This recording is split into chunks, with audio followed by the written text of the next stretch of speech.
नमस्कार, news nation देख रहे हैं आप और मैं हूं आपके साथ अदिति शाह। यूक्रेन में भारतीय दवा कंपनी कुसुम हेल्थकेयर के गोदाम पर मिसाइल हमला हुआ है। भारत में यूक्रेनी दूतावास ने दावा किया है कि यह हमला रूस ने जानबूझकर किया है। दूतावास ने एक्स पोस्ट पर रूसी राष्ट्रपति व्लादिमीर पुतिन की आलोचना करते हुए इसे विशेष दोस्ती के नाम पर किया गया एक धोखा बताया है। यूक्रेनी दूतावास ने लिखा, आज रूस की एक मिसाइल भारतीय फार्मास्यूटिकल कंपनी कुसुम के यूक्रेन स्थित वेयरहाउस पर आकर गिरी। रूस जानबूझकर भारतीय कंपनियों को निशाना बना रहा है और बच्चों और बुजुर्गों की जरूरी दवाएं नष्ट कर रहा है। यह हमला ऐसे समय में हुआ है जब भारत ने रूस यूक्रेन युद्ध पर एक संतुलित और शांति समर्थक रुख अपनाया है। प्रधानमंत्री नरेंद्र मोदी पहले ही कह चुके हैं कि अब युद्ध का समय नहीं है। उन्होंने कहा था कि रूस और यूक्रेन दोनों मेरे मित्र हैं और युद्ध के मैदान में कोई समाधान नहीं निकलता। इस बीच रूस और यूक्रेन के बीच तनाव और बढ़ गया है। दोनों देश एक दूसरे पर पावर प्लांट्स को निशाना बनाने का आरोप लगा रहे हैं, जबकि हाल ही में अमेरिका की मध्यस्थता में यह सहमति बनी थी कि दोनों देश एक दूसरे के इंफ्रास्ट्रक्चर पर हमला नहीं करेंगे।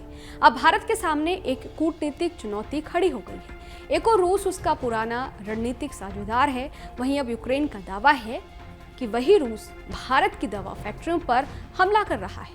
वहीं अगर कुसुम हेल्थकेयर की बात करें तो Kusum healthcare private limited Kusum group of companies की एक इकाई है। इसकी शुरुआत 1997 में हुई थी और ये पूरी तरह से एक्सपोर्ट पर केंद्रित भारतीय दवा कंपनी है। इसका हेडक्वार्टर नई दिल्ली में है। कंपनी के 4 मैन्युफैक्चरिंग प्लांट हैं, 3 भारत में और एक यूक्रेन के सुमी शहर में। कुसुम ग्रुप के संस्थापक बीपी गुप्ता और संजीव गुप्ता इसकी डायरेक्टर हैं। राजस्थान के भिवाड़ी में 2007 में इसकी पहली दवा निर्माण यूनिट शुरू हुई थी। फिर 2018 में इंदौर में पूरी तरह ऑटोमेटेड प्लांट शुरू हुआ। कुसुम हेल्थकेयर का 28 देशों में कारोबार है। इसमें Ukraine, Mexico, European union, middle east, Africa और दक्षिण एशिया के देश शामिल हैं। कंपनी के 100 से ज्यादा दवा ब्रांड गायनोकोलॉजी, कार्डियोलॉजी, न्यूरोलॉजी, एंड्रोक्रिनोलॉजी जैसी मेडिकल फील्ड्स में काम आ रहे हैं।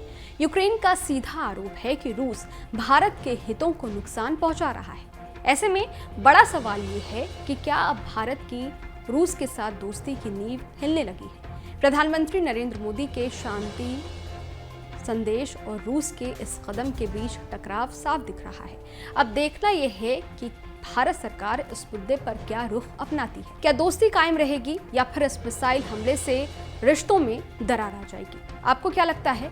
कमेंट बॉक्स में जरूर बताइएगा। बाकी देश और दुनिया की तमाम खबरों के लिए देखते रहिए न्यूज नेशन, मेरे यानी अदिति शाह के साथ। शुक्रिया। न्यूज नेशन अब व्हाट्सएप पर खबरों की ताजा अपडेट के लिए न्यूज नेशन के इस QR कोड को स्कैन करें।